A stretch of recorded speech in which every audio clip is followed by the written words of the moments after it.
I would now like to introduce to you our guest speaker, Father Craig Carolan. Father Carolan was born on August 26, 1959 in Pigeon, Michigan. He studied at St. Meinrad Seminary for the Diocese of Saginaw and celebrates 31 years as a priest.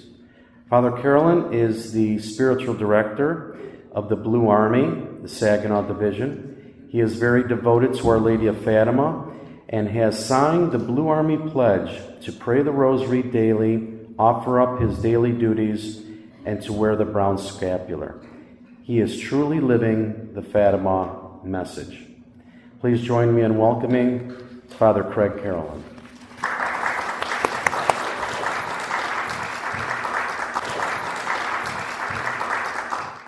Thank you very much.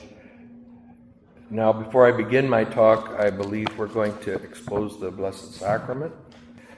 It is a privilege for me to be invited here today to speak to you about the spiritual crisis in our world today and the remedy being offered by our Blessed Mother.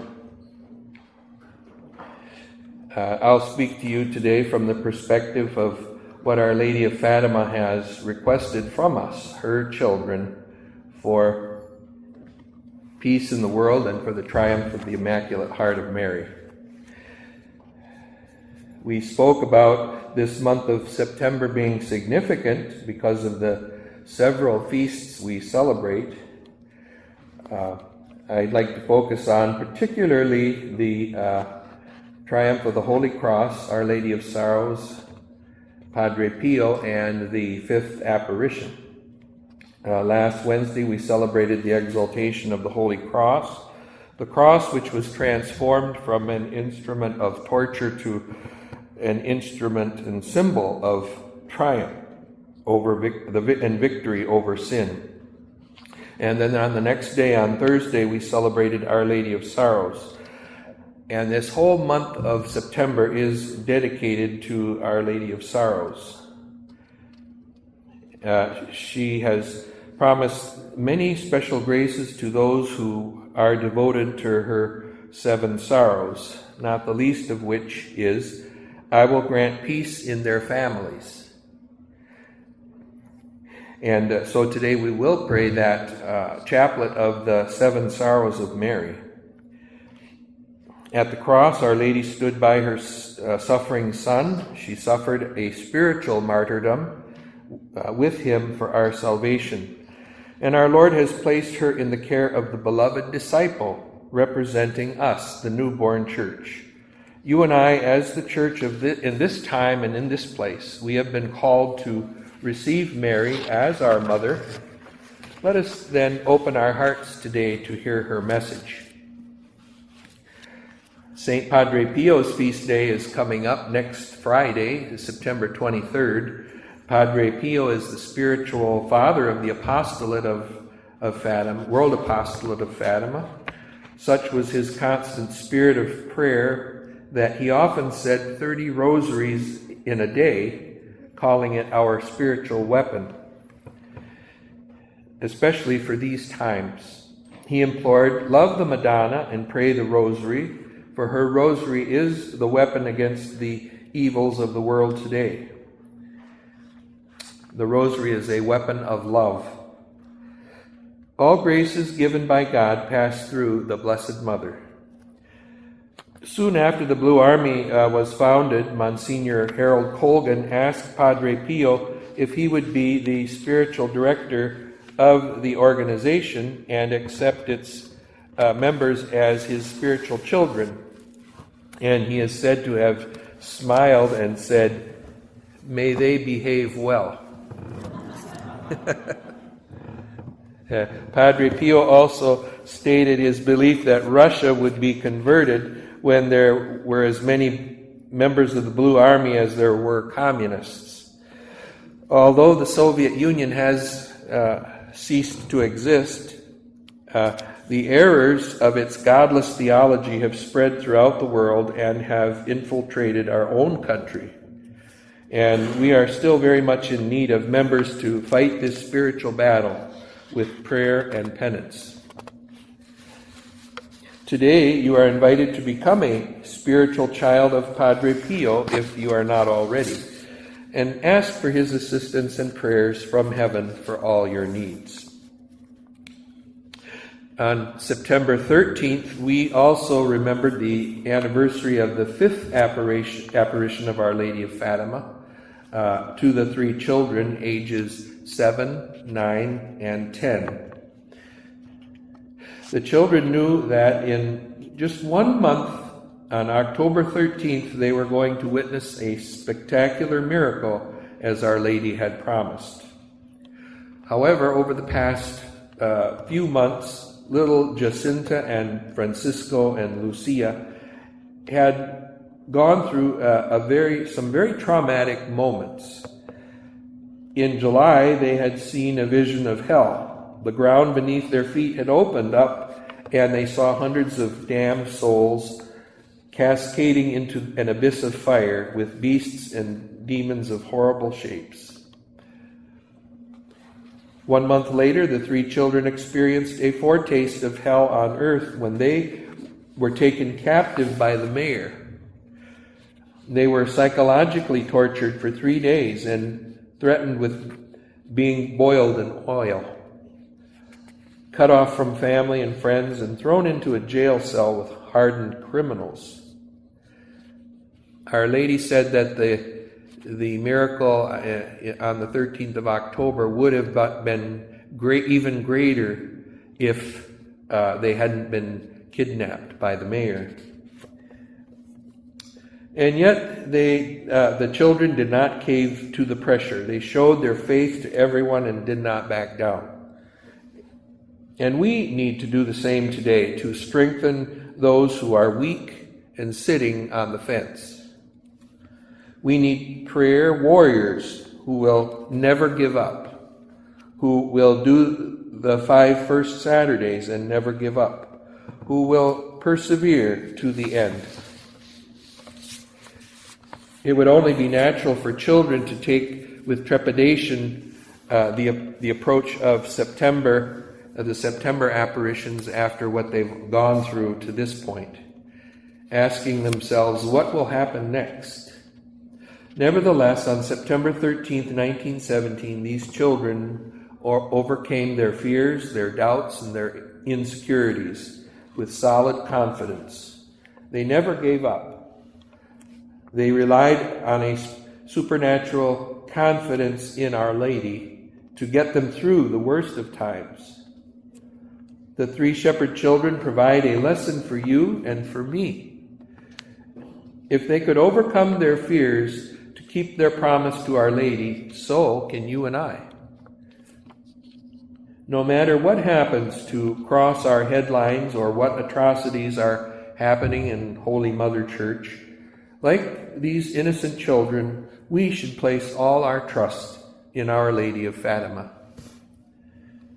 If you are confused by the chaos and the deception around you and want to know how Our Lady wants you to act, you can look to the 5th apparition of Fatima and be inspired by the perseverance and trust that you see there. We also entrust to Our Lady the upcoming November election day, just 52 days away. Our Michigan State Constitution will be put to the test. On November 8th, voters will be asked to go to the polls to vote for or against an amendment, Proposal 3, the most outrageous, anything-goes proposal ever in the history of our country.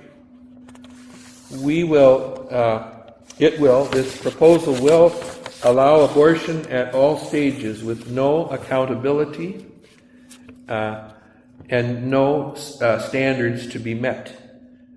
And it will allow abortion to the point of infanticide. As Mary's children, you and I are being called to vote no to Proposal 3. Vote no, no, no. And defend from murder the most vulnerable among us, the little ones who have no voice, your brothers and sisters, our brothers and sisters who at the moment of conception are our fellow citizens. Beware of the deceptive language of the proposal. It is only framed in the words of reproductive rights for women. All scientific evidence is ignored, and there is no mention of who will suffer the consequences. All of us will suffer the consequences. Besides voting no to this proposal, one may donate to Michigan Right to Life. Above all, fast and pray the rosary every day for this proposal to go down in defeat. And pray that many who are blind may see the light. For more support, join the 54-day novena already begun, sponsored by the Diocese of Lansing. Fight Like Heaven. Text Fight Like Heaven to 84576. And as you know, much attention was recently given to the March 25th consecration of Russia and Ukraine by Pope Francis, with a multitude of bishops, priests, and people worldwide joining in. It spurred great attention to that other message of Our Lady, namely the request for First Saturday communions of reparation. What did Sister Lucia say about the First Saturday of reparation?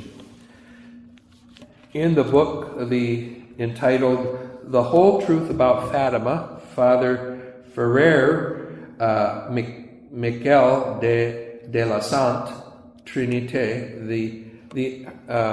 says, Our Lady's ardent desire is that this devotion of reparation be practiced everywhere as frequently as possible.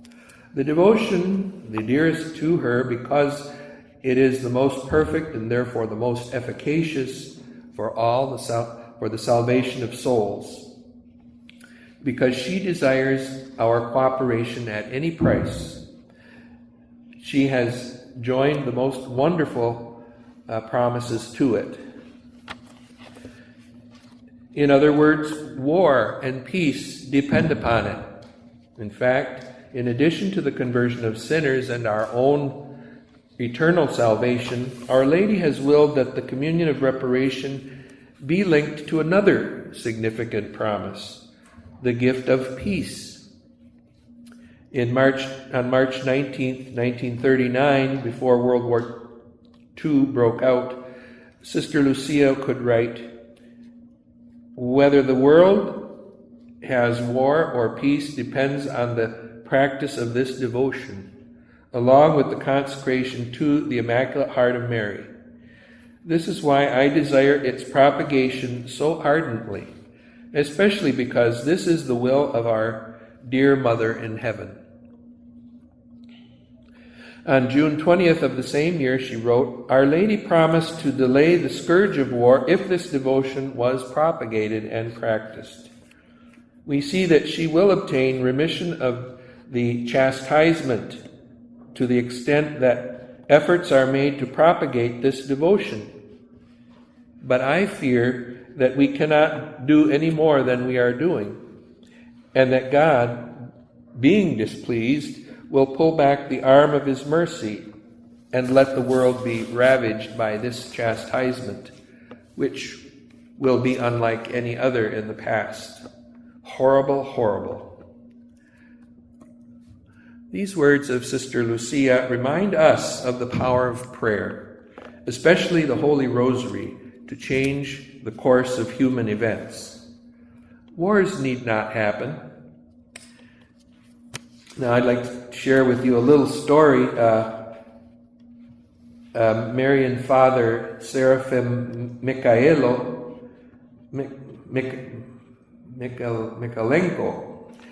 tells the story that a priest ministering in Japan shared with him in Rome. This priest was at an international gathering of Christians from across the world, attended by foreign dignitaries. The ambassador from Japan approached the priest, verified that the priest served in Japan and was a Catholic priest, and then said, "War is your fault." The priest was surprised and asked what the ambassador meant. The ambassador said, "You Catholics, all of you, we do not have peace in the world. It's your fault." The priest said, "Ambassador, why do you blame us?"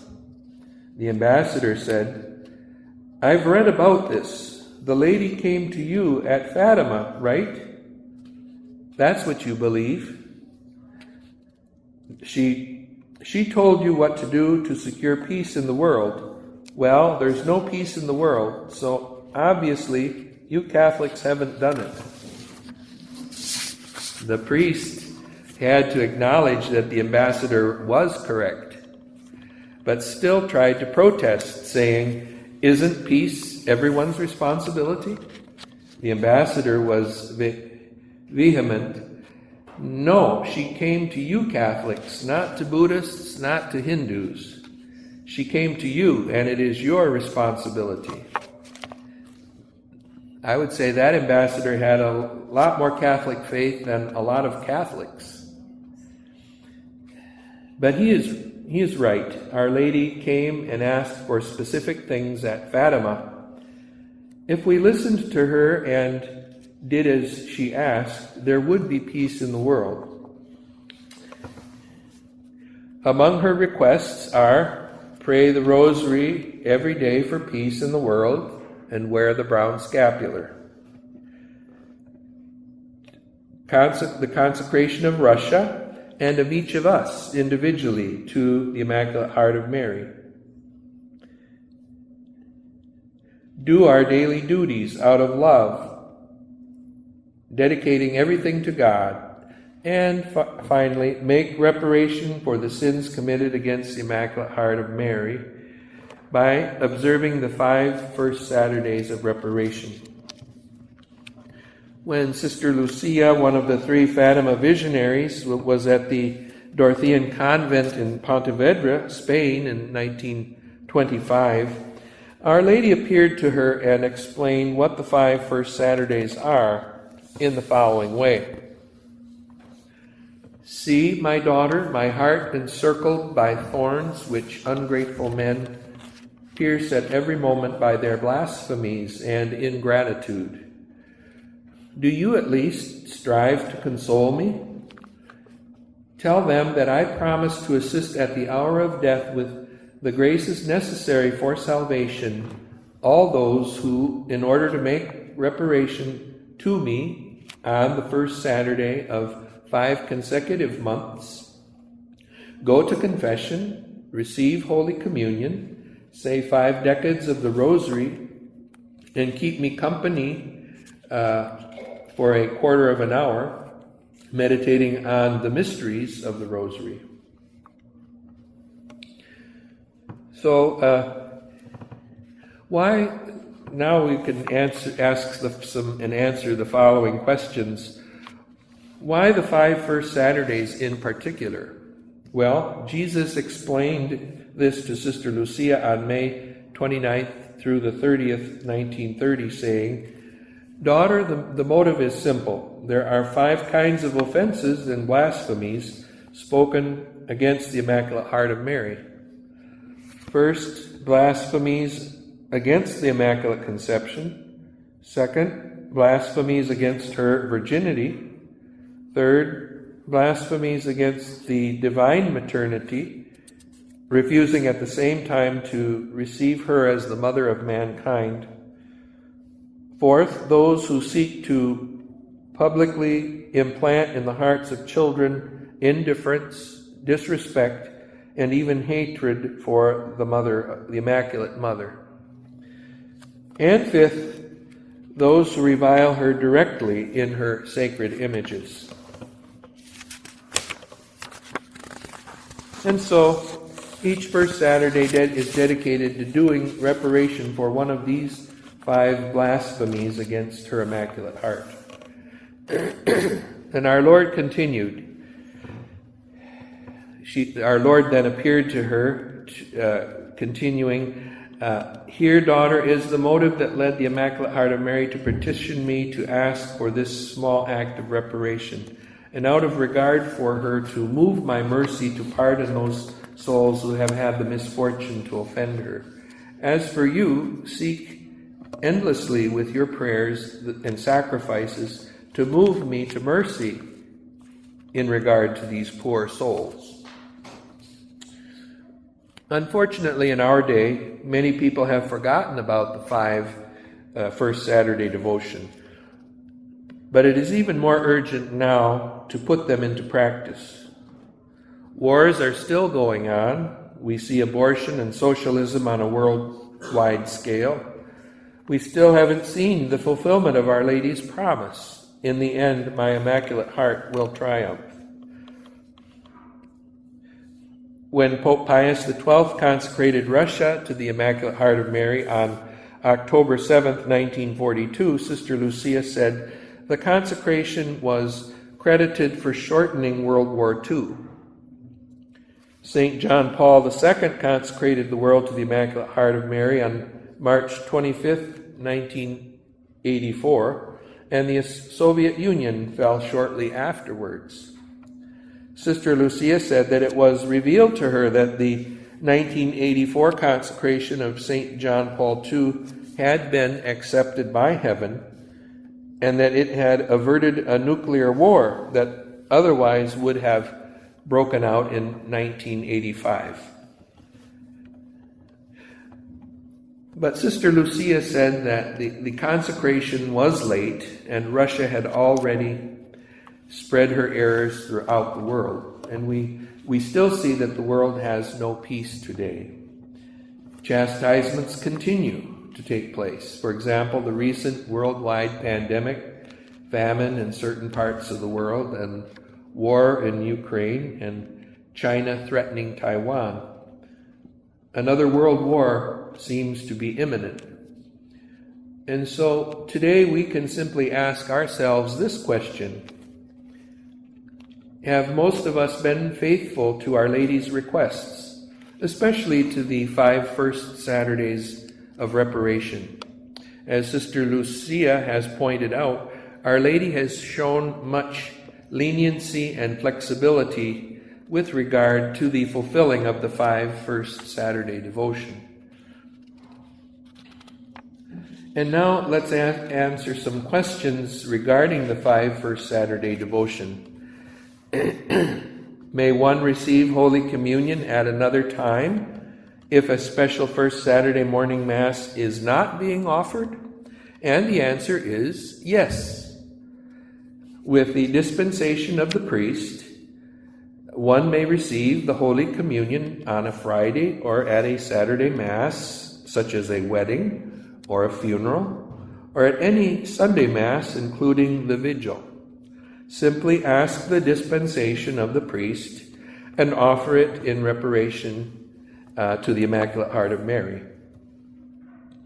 If one is ill, may one receive Holy Communion outside of Mass? Yes, as long as the dispensation for First Saturday is received from a priest. All of these cases fulfill Our Lady's requests. Let us remember that Our Lady did not request a special First Saturday Mass. I personally have begun to offer a special First Saturday Mass in my own parish as a teaching tool to help the people be aware of the importance of practicing the 5 First Saturday devotion. With an occasional funeral or wedding or Saturday morning when I'm, for example, I might be on vacation, it's not always possible to have a special First Saturday Mass. In that case, it becomes the responsibility of each person. And what happens if one is not able to make confession on a First Saturday? Make a firm intention to seek a confession as soon as possible. For example, plan ahead within 8 days before or 8 days after the first Saturday. However, the First Saturday Communion must be received in the state of grace. Please remember that when practicing each part of your First Saturday devotion, for example, when confessing, when receiving Holy Communion, and when praying the Rosary, each of those times, do not forget to say the reparation prayer O Jesus, it is for love of you and for the conversion of sinners, and in reparation for the sins committed against the Immaculate Heart of Mary. This prayer forms the intention of your confession, your communion, and your rosary. One other clarification on the first Saturday devotion is not to forget to take 15 minutes during the day to spend time with Our Lady meditating on one or more mysteries of the Rosary. This is intended to be done in addition to the recitation of the Rosary itself. Make your whole Saturday dedicated to Mary. And now the final question. If we've made the 5 first Saturdays once, the 5 first consecutive Saturdays, are we done for life? No. You can and you should make the 5 first Saturdays more than once. In fact, it's highly recommended as a great spiritual practice. Get a monthly tune-up with confession, Mass, communion, immersing yourself in the mysteries of the Rosary, all offered for the many serious offenses committed against the Immaculate Heart of Mary. Make the 5 first Saturdays throughout your life and reap huge spiritual rewards. And if you should accidentally interrupt your 5 first consecutive Saturdays, start over again. No harm done. Now let me talk briefly about home enthronements.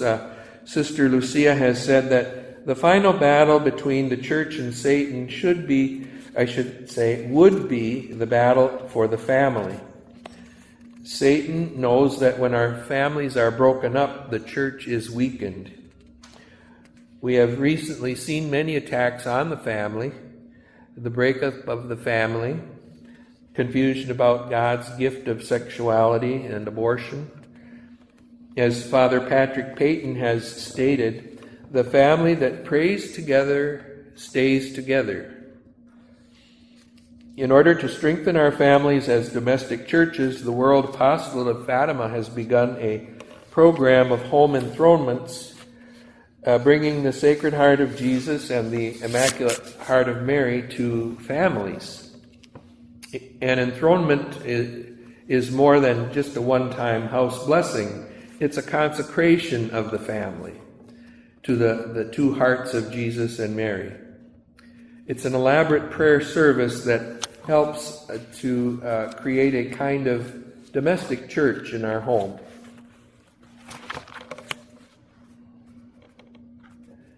And here is an example of the pamphlet of the home enthronements, with the instructions and the prayers all here.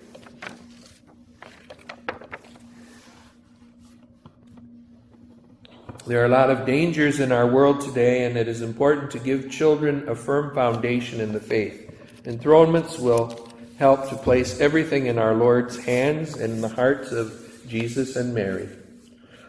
It is ideal if a priest do the enthronement, but we do also have trained lay coordinators to help in this effort. Statues and pictures of the Immaculate Heart of Mary and the Sacred Heart of Jesus will be needed for people's homes in preparation for enthronements. It is hoped that more people will reconnect to the concept of the home as the domestic church. And I recently received notice from Deacon Bob Ellis from the World Apostle of Fatima office that the Pilgrim Virgin statue of Fatima will be coming to the Midwest, and he asked me if I would like that image of the Pilgrim Virgin Fatima to come to my parish, and I said, absolutely, please send her. And I also shared that with Rosalia, and and I'm sure she would love to have the Pilgrim Virgin make a visit here to Our Lady of Grace Church and the Call to Mary organization. So as we close this morning, let us recommit ourselves to Mary's call. When we fail, let us start again. Let us return a worthy love to our Lord and Our Lady for the unconditional love that they have for us. There are just a few brief announcements.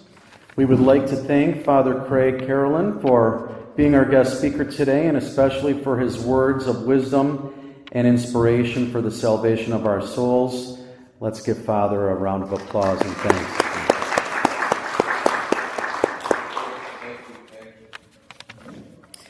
Our final mini-conference and hour of preparation in the continuation of this combat training for spiritual warfare will be held on Saturday, October 22nd, here at Our Lady of Grace Catholic Church, where we will honor Our Lady of Fatima and the final apparition of our Blessed Mother in 1917, the great miracle of the sun.